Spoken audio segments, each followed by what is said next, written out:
नमस्कार, मैं रविश कुमार। खबरों की दुनिया में सूचनाएं इतनी तेजी से बदल जाती हैं कि पता ही नहीं चलता कि किस खबर का क्या हुआ।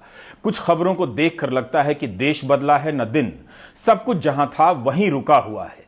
क्या हम एक ऐसे समय और समाज में रहने लगे हैं जहां गृह मंत्री के लिए बोलना इतना भारी पड़ जाएगा कि उनके मंत्रालय ने 2002 के दंगों से जुड़े बलात्कार और हत्या के 11 सजा याफ्ता कैदियों की रिहाई की मंजूरी क्यों दी?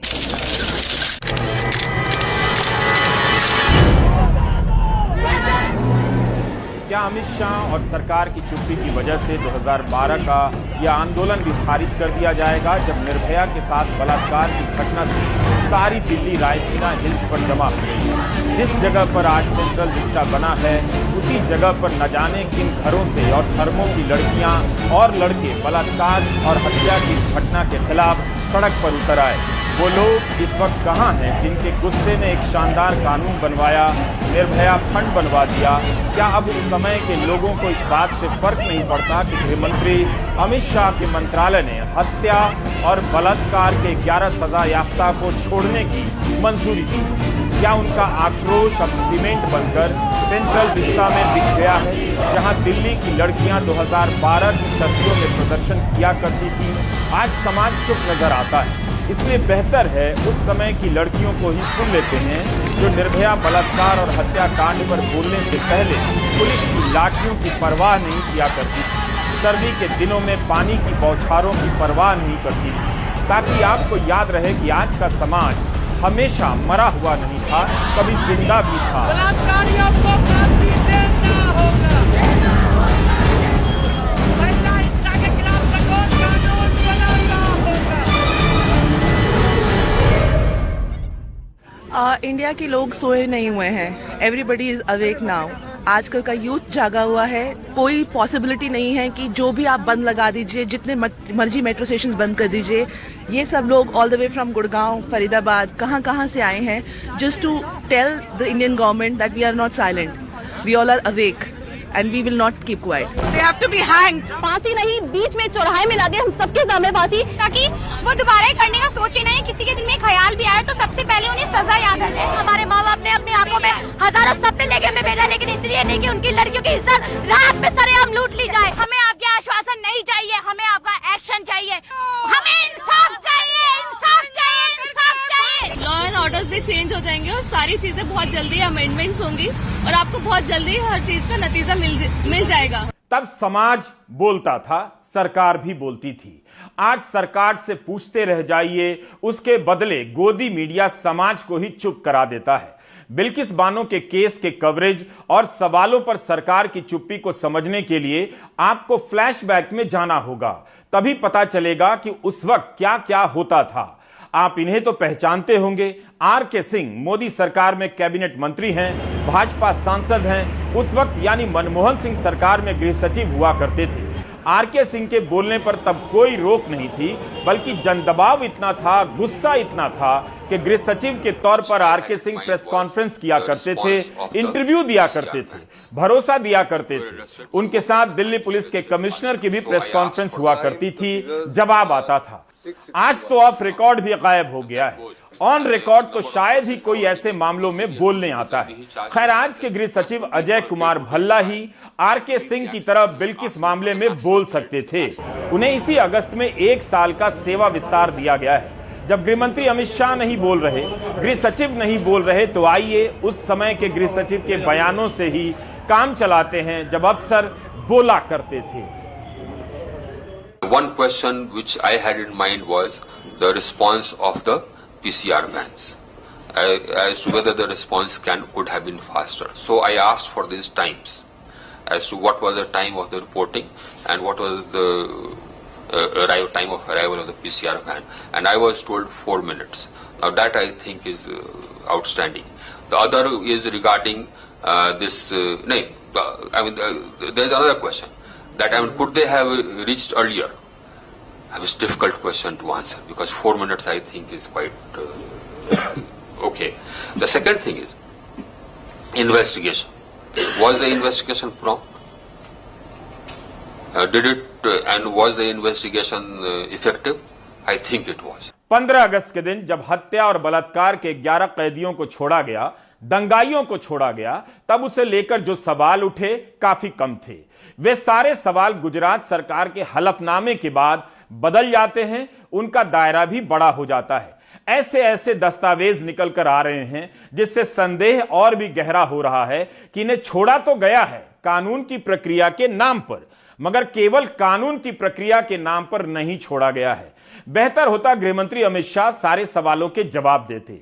वे चुप हैं, मगर ऐसा नहीं है कि वे सार्वजनिक मंचों पर सक्रिय नहीं हैं। उनके ट्विटर हैंडल को 3 करोड़ से ज्यादा लोग फॉलो करते हैं। इतने लोगों के बीच अमित शाह मौजूद हैं, डिफेंस एक्सपो की तस्वीरें और प्रधानमंत्री के भाषण को ट्वीट कर रहे हैं। इसी में एक ट्वीट इस पर भी कर देते कि उनके मंत्रालय के फैसले को लेकर जो सवाल उठ रहे हैं उस पर अमित शाह क्या सोच रहे हैं।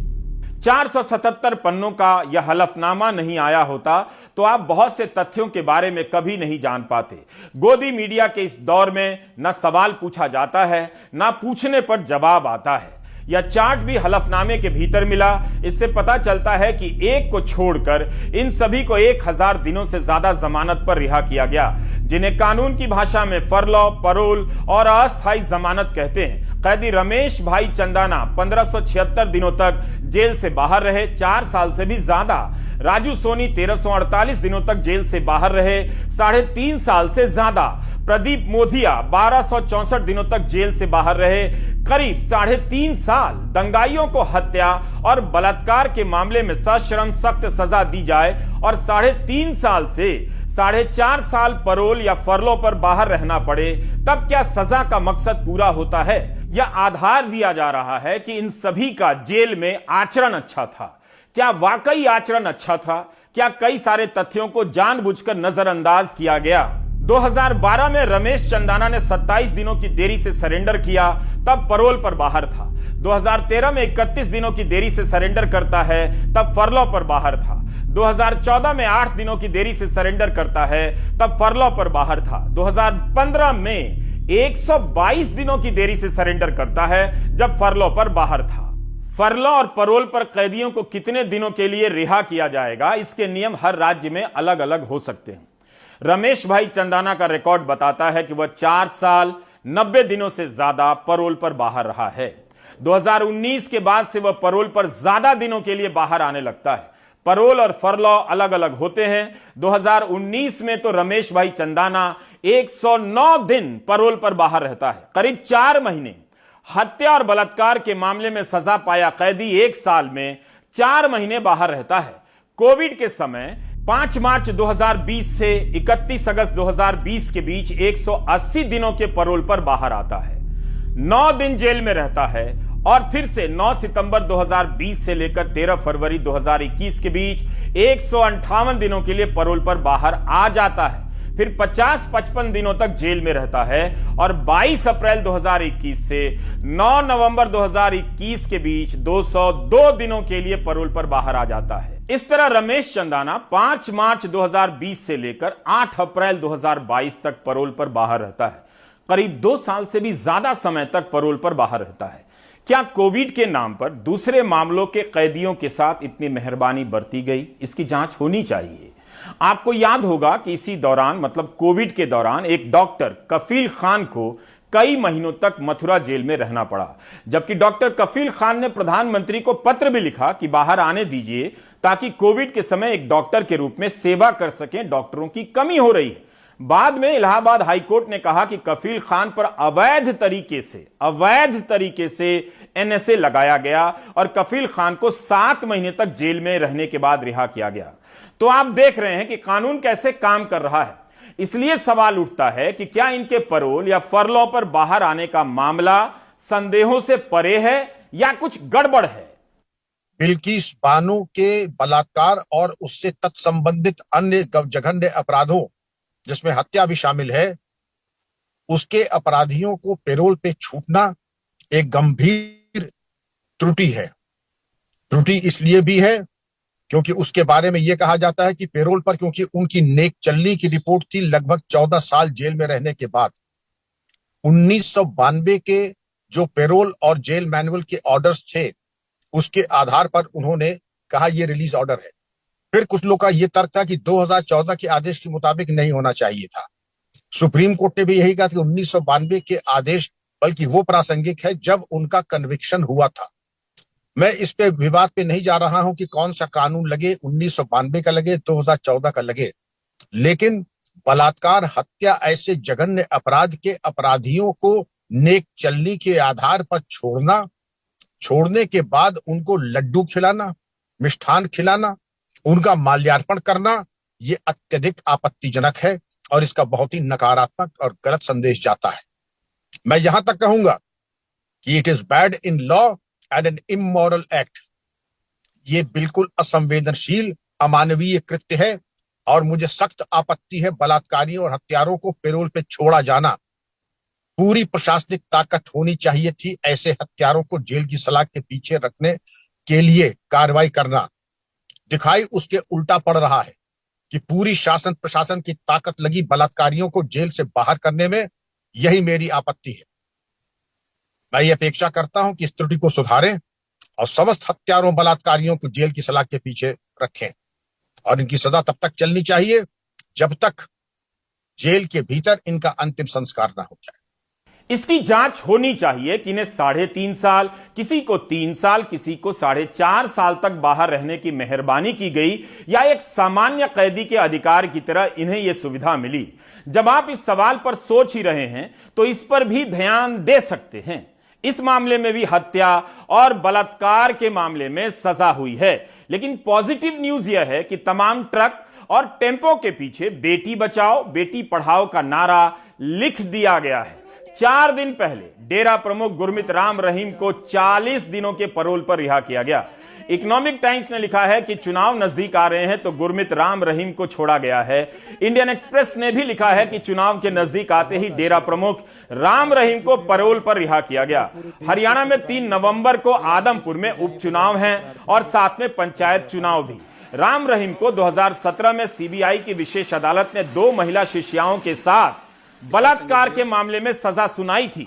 2019 में हिरसा के बहादुर पत्रकार रामचंद्र छत्रपति जी की हत्या के मामले में सजा हुई और पिछले साल डेरा के प्रबंधक रंजीत सिंह की हत्या के मामले में सजा हुई।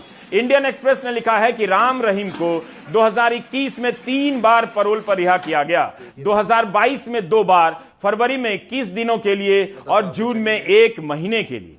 अब फिर से 40 दिनों के लिए पैरोल पर छोड़ा गया है। नियम है कि साल में 90 दिनों का पैरोल मिल सकता है अगर आचरण अच्छा हो। तो हम बात कर रहे हैं कि जेल सलाहकार समिति ने, गोधरा की जेल सलाहकार समिति ने 2002 के गुजरात दंगों के मामले में किस तरह सजा पूरी होने से पहले माफी देकर छोड़े जाने की इजाजत दी। इस 15 अगस्त को इन्हें रिहा किया गया।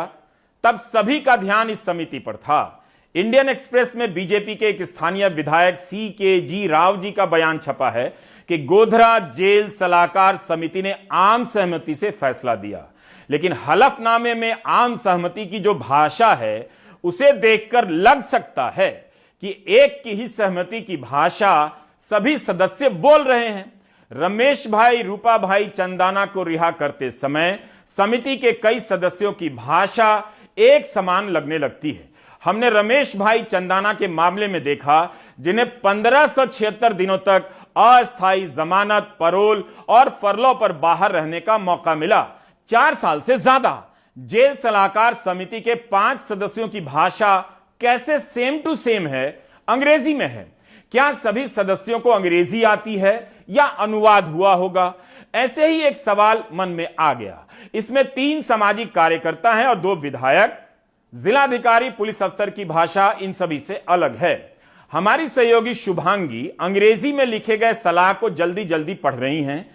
आप देखेंगे कि समिति के 5 सदस्यों की भाषा सेम टू सेम है, मगर सभी के नाम सेम टू सेम नहीं है। इनके नाम हैं Pawan Kumar Soni, Vinita Ben Lele, Suman Ben Chauhan, Sardar Singh Patel, CKG Rao ji. As per the order of the Honorable Supreme Court and according to the policy of 9 July 1992, the prisoner has completed a sentence of 14 years. District Superintendent of Police Dahod has recommended premature release. District Magistrate Dahod has recommended premature release. Jail Superintendent has stated in the nominal role that the conduct of the prisoner is good and recommended for premature release. Keeping in view the above reasons, I recommend premature release and this is my opinion. आपने देखा कि रमेश भाई चंदाना के मामले में पांचों सदस्यों की भाषा एक समान है। रमेश भाई चंदाना एक बार पैरोल पर गया तो 122 दिनों के बाद आया। 122 दिन लेट आने पर कैसे लिखा जा सकता है कि समय पर आया करता था या व्यवहार अच्छा था? क्या वाकई व्यवहार अच्छा होने के कारण इन्हें रिहा किया गया? पैरोल पर रिहा होने वाले कैदियों के खिलाफ थाने में जो एफआईआर है, पुलिस के पास 2-2 शिकायतें हैं, उन्हें क्यों नजरअंदाज किया गया? क्या उन पर विचार हुआ था? एनडीटीवी की रिपोर्ट है कि 2017 से 21 के दौरान पैरोल पर बाहर आए 4 कैदियों के खिलाफ बिल्किस बानो केस के 4 अलग अलग गवाहों की तरफ से एक मामले में एफआईआर और 2 मामले में थाने में शिकायत दर्ज कराई गई है। एनडीटीवी को मिली जानकारी के अनुसार साबरबेन पटेल नाम की गवाह ने 6 जुलाई 2020 को दाहोद के राधिकपुर थाने में एफआईआर दर्ज कराई। कैदी राधेश्याम शाह, मितेश भाई भट्ट के खिलाफ एफआईआर हुई है।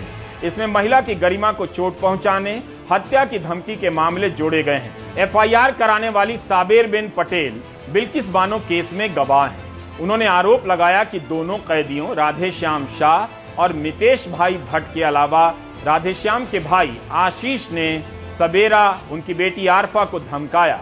इस मामले में लिमखेड़ा कोर्ट में ट्रायल चल रहा है, यानी इस मामले में बरी होने का भी इंतजार नहीं किया गया। गोधरा जेल सलाहकार समिति से लेकर गृह मंत्रालय की मंजूरी तक में इस एफआईआर को किस आधार पर देखा गया या नजरअंदाज किया गया? क्या इसलिए कि हत्या और बलात्कार के मामले में सजा पाए कैदियों के आचरण को अच्छा बताना था? यही नहीं, बिल्किस मामले के एक अन्य गवाह मंसूरी अब्दुल रज्जाक ने 1 जनवरी 2021 को दाहोद पुलिस थाने में शिकायत दर्ज कराई है। लिखा है कि पैरोल पर बाहर आए एक कैदी शैलेश चिमन भाई भट्ट के साथ बीजेपी के विधायक शैलेश भाई भामोर और पूर्व राज्य मंत्री और लोकसभा सांसद जसवंत सिंह ने मंच साझा की। क्या आपको पता था कि हत्या और बलात्कार के कैदी के साथ बीजेपी के सांसद मंच साझा कर रहे हैं? इसकी तस्वीर भी शिकायत के साथ पुलिस को दी गई है। पुलिस को दी गई शिकायत में अब्दुल रज्जाक ने लिखा है कि पैरोल पर आए कैदी शैलेश भट्ट ने उन्हें धमकी दी। गुजरात पुलिस ने इस शिकायत को एफआईआर में बदलने की जरूरत नहीं समझी। एक और शिकायत पुलिस को मिली है जो सजा याफ्ता गोविंद के खिलाफ है। 28 जुलाई 2017 को दर्ज कराई गई। आरोप लगाया गया कि उन्हें समझौता करने की धमकी दी जा रही है। इस शिकायत को भी एफआईआर में नहीं बदला गया। 2002 में बिल्किस बानो ने अपनी 6 साल की बच्ची सहित अपने परिवार के 14 लोगों का कत्ल देखा। उनके साथ सामूहिक बलात्कार किया गया। 15 अगस्त 2022 को इस जघन्य मामले के 11 मुजरिम रिहा कर दिए गए। अच्छे चाल चलन के आधार पर केंद्र सरकार के मंत्री इस फैसले को सही ठहराते हैं। Pralaji, but one issue has come up just now that it has turned out that it was the center, that is, which opposition has raised, that the center also cleared the release of these Bilkis rapists in the, in the case that just came out. So how would you defend that? Home Ministry personally cleared it. No, that is, see, after when having being in prison for some time, there is a provision for that. Accordingly, as per the law, it is done, and there are some jurists in that. It is not that government alone has taken decision. But do you personally feel it was okay that they were released? I have said no. When the government and the concerned people have taken decision, I don't want to make any comment on that, and I don't find anything wrong in that because it is done as per the process of the law. मगर NDTV को मिले दस्तावेज बताते हैं कि इन 11 लोगों को लगातार पैरोल और बेल के जरिए बाहर आने का मौका मिलता रहा और इस दौरान इनमें से कई लोगों ने कानून तोड़े। 2017 से 2021 के बीच कम से कम 4 गवाहों ने 4 मुजरिमों के खिलाफ शिकायत दर्ज कराई कि वे धमकी दे रहे हैं। एनडीटीवी के पास 1 एफआईआर और 2 पुलिस शिकायतें हैं। 6 जुलाई 2020 को राधेश्याम शाह और मितेश भाई भट्ट के खिलाफ एक एफआईआर दर्ज कराई गई। दाहोद के राधिकापुर पुलिस स्टेशन में दर्ज इस एफआईआर के मुताबिक इन दोनों ने और इनके एक भाई ने गवाहों को डराया धमकाया। 1 जनवरी 2021 को एक अन्य गवाह मंसूरी अब्दुल रज्जाक माजिद ने दाहोद में शैलेश चिमनलाल भट्ट के खिलाफ शिकायत दर्ज कराई कि उन्होंने पैरोल पर रहते हुए उन्हें धमकी दी है। शिकायत में यह भी बताया गया है कि लोकसभा सांसद और मंत्री रहे जसवंत सिंह भभोर ने एक आरोपी शैलेश चिमनलाल भट्ट को मंच पर बुलाकर अच्छे कामों के लिए प्रोत्साहित किया। 28 जुलाई 2017 को 2 अन्य गवाहों ने मुजरिम गोविंद नाइक के खिलाफ शिकायत दर्ज कराई। कहा कि उन पर समझौता करने का दबाव डाला जा रहा है, वरना उन्हें जिंदा नहीं छोड़ा जाएगा। यही नहीं, पैरोल पर रहते हुए मितेश चमनलाल भट्ट पर यौन हमले का भी आरोप लग चुका है। इन तथ्यों को लेकर विपक्ष लगातार सवाल खड़े कर रहा है। अब इस सवाल पर बीजेपी और केंद्र सरकार घिर सकती है कि आखिर ये कैसा अच्छा चाल चलन था और किस बात की जल्दी थी कि केंद्र सरकार ने बेहद जघन्य अपराध के इन दोषियों को छोड़ने की सिफारिश की। बिल्किस बानो का मामला इंसाफ की एक बड़ी कसौटी है। इसमें जरा भी ढिलाई या गलत बयानी पूरे इंसाफ को कटघरे में खड़ा कर देती है। अब जो नए तथ्य सामने आ रहे हैं, उसके बाद देखना बेहद महत्वपूर्ण होगा कि बिल्किस बानो मामले में आगे क्या होता है। दिल्ली से आजम सिद्दीकी के साथ हिमांशु शेखर, एनडीटीवी इंडिया। क्या इन कैदियों को छोड़े जाने का संबंध गुजरात विधानसभा चुनाव से हो सकता है?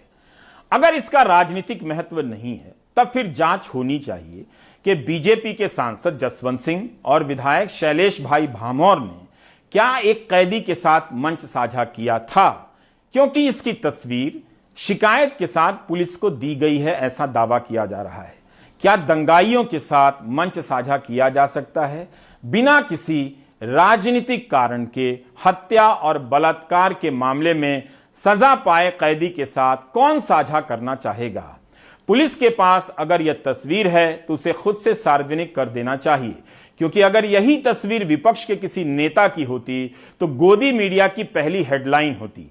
सवाल पूछा जा सकता है कि क्या इनकी रिहाई का संबंध गुजरात चुनाव से है, लेकिन अगर इसका जवाब हां में आ गया तो किसी भी समाज के लिए यह चिंता का विषय होना चाहिए कि नेता जनता के विवेक को इतना हल्का भी ना समझें कि हत्या और बलात्कार के कैदी को रिहा करने से समर्थन मिल जाएगा।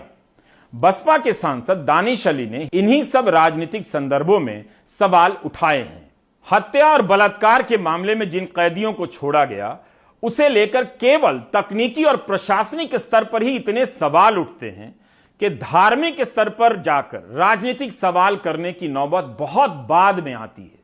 हैरानी की बात है कि आम आदमी पार्टी ने इसे लेकर सीधा सवाल नहीं किया। सांसद संजय सिंह कह रहे हैं कि मामला सुप्रीम कोर्ट में है, लेकिन जब हत्या और बलात्कार के सजा याफ्ता 15 अगस्त को बाहर आए, तब तो यह मामला सुप्रीम कोर्ट में नहीं गया था और मामला भले कोर्ट में है, सारे दस्तावेज अब पब्लिक में हैं। क्या आम आदमी पार्टी यही पैमाना सभी मामलों में अपनाती है? आम आदमी पार्टी पर आरोप लग रहा है कि वह खास वजहों से बिल्किस मामले में चुप है। क्या यह मामला केवल बिल्किस का है, महिलाओं के सम्मान का नहीं? उससे ज्यादा गृह मंत्रालय की मंजूरी पर जब सवाल उठ रहे हैं, तब आम आदमी पार्टी को क्यों सुप्रीम कोर्ट का सहारा लेना पड़ रहा है? ये सर्वविदित सत्य है कि जो बलात्कारी हैं उनको बचाने का काम भारतीय जनता पार्टी करती है। अलग अलग राज्यों में इसके आपको साक्ष्य मिल जाएंगे।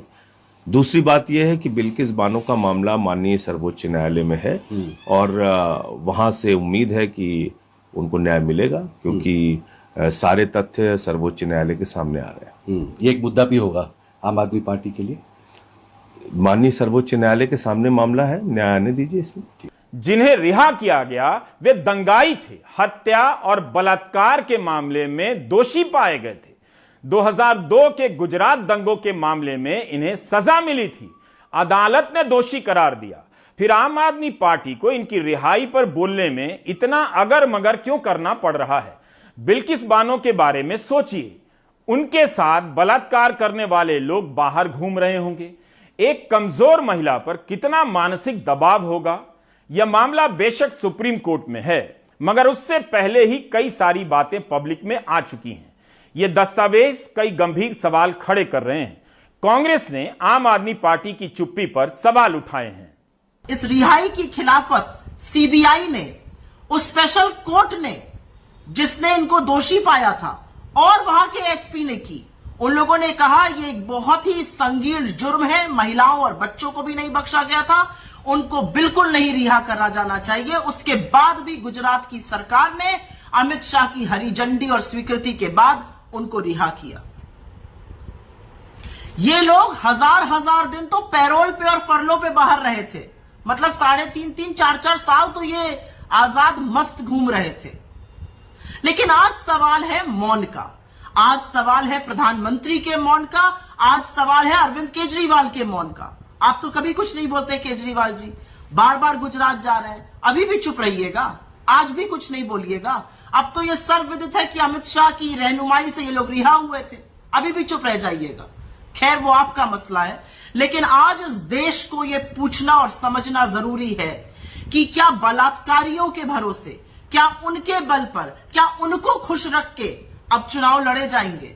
हमारे समाज में आए दिन बलात्कार की घटनाएं होती रहती हैं। अगर राजनीतिक कारणों से चुप्पी साधी जाने लगे और किसी घटना को इतना राजनीतिक बना दिया जाए कि जांच और कोर्ट की सुनवाई से पहले ही आरोपी का एनकाउंटर कर दिया जाए और जनता ताली बजाने लगे, यह ठीक नहीं। हैदराबाद मामले में जांच और सुनवाई से पहले ही आरोपियों का एनकाउंटर कर दिया गया, बाद में पता चला कि एनकाउंटर फर्जी था। आज ही गाजियाबाद से बलात्कार और हत्या की खबर आई। कथित तौर पर एक महिला को 5 लोगों ने अगवा किया, 2 दिनों तक बलात्कार के बाद मार दिया। अगर इस मामले में दिल्ली महिला आयोग की अध्यक्ष स्वाति मालीवाल बोल सकती हैं, तो बिल्किस बानो के मामले में भी बोल सकती हैं। दिल्ली के जीटीबी अस्पताल में भर्ती 38 साल की महिला के साथ गाजियाबाद में कथित तौर पर गैंगरेप हुआ। बुधवार सुबह दिल्ली महिला आयोग की अध्यक्ष ने कहा, पीड़ित महिला 16 अक्टूबर को गाजियाबाद के नंदग्राम इलाके में अपने भाई की जन्मदिन पार्टी में गई थी। जब वो लौट रही थी तो उसे गाजियाबाद के नंदग्राम इलाके से स्कॉर्पियो कार सवार लड़कों ने अगवा कर लिया।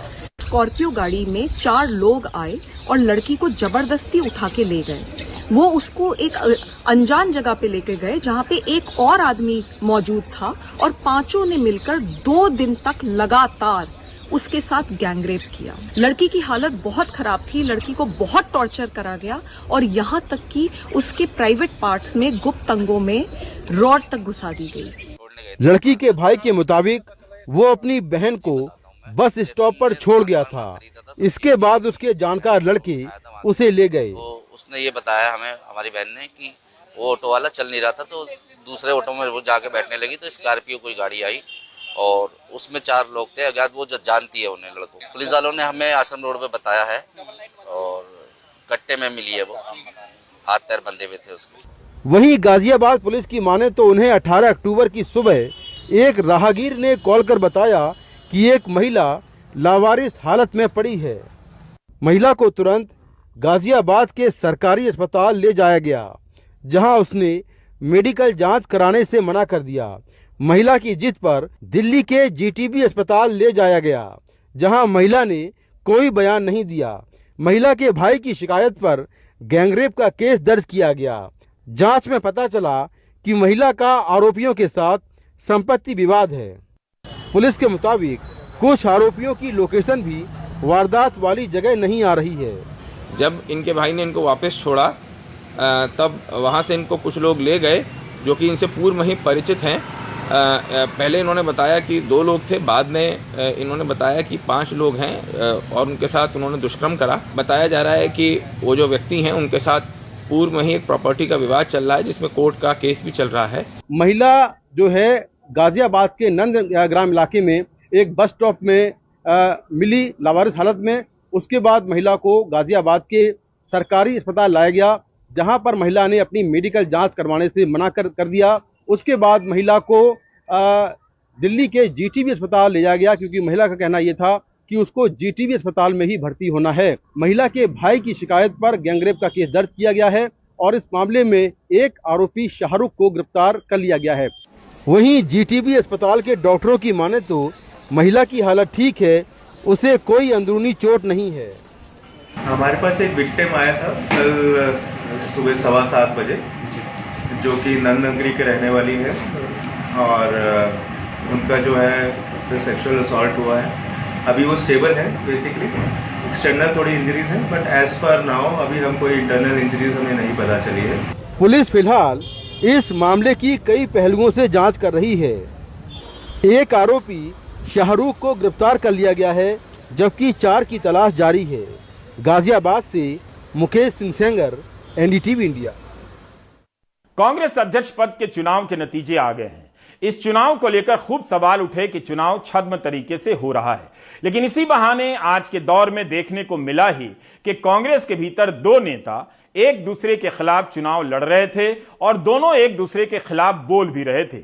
लेकिन इस चुनाव से यह भी दिखा कि राजनीतिक दलों के भीतर आंतरिक चुनाव हो सकते हैं। अगर दिखावे के लिए हो सकता है तो दिखावे के लिए भी हो सकते हैं। यह सवाल उठाने वाले यह सवाल नहीं उठा रहे हैं कि बीजेपी से लेकर आम आदमी पार्टी में इसी तरह से चुनाव क्यों नहीं हो सकते।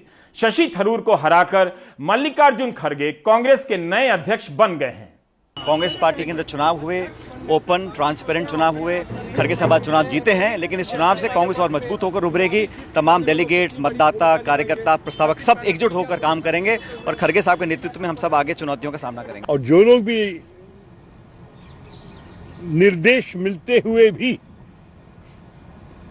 और हम उनके नेताओं के इंस्ट्रक्शंस के बावजूद मुझे वोट दिए, मैं उनके लिए बहुत आभारी हूं। उससे ज्यादा नहीं कहना चाहता। मुझे विश्वास है कि जैसे आपने मुझ पर भरोसा जताया है और गरीब परिवार में जन्मे एक सामान्य व्यक्ति को, एक सामान्य कार्यकर्ता को कांग्रेस का अध्यक्ष बनाया है, मैं आपके भरोसे पर खरा उतरने की पूरी कोशिश करूंगा। I am very clear as far as my role is concerned. The president will decide what my role is and how I am to be deployed. Mallikarjun खड़गे कांग्रेस के राष्ट्रीय अध्यक्ष के रूप में चुन लिए गए हैं। 80 साल के मल्लिकार्जुन खड़गे को 7,897 वोट मिले, जबकि उनके मुकाबले शशि थरूर को 1,072 वोट मिले। 1,000 वोट मिलने का मतलब यह है कि शशि थरूर ने अच्छी लड़ाई लड़ी है, क्योंकि पिछले 2 चुनाव के में हारे हुए उम्मीदवार के वोटों की बात करूं तो